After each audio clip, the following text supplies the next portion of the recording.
төр хороо байгуулад хян шатлах төр хороо байгуулна гэдэг бол хэвийн нормал Монгол улсын хуулийн хүрээнд тодорхойлогдсон асуудал.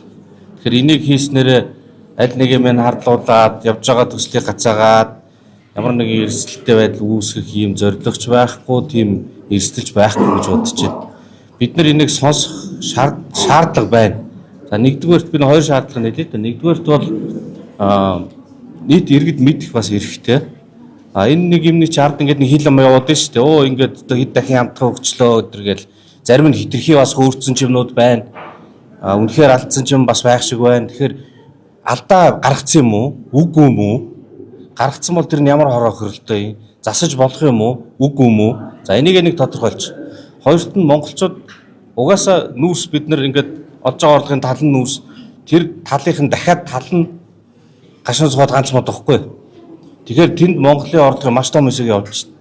Тэгээд дараагийнх нь нөгөө талынх нь тал нь дахиад Эрдэнэс тавталгаа тэрнийх нь тал нь China Energy дэйсэн гэрээ. Тэгэхээр энэ бол Монголын эдийн засаг нүүрсний худалдаанд хамгийн том үр дагавартай нөлөөтэй зүйл.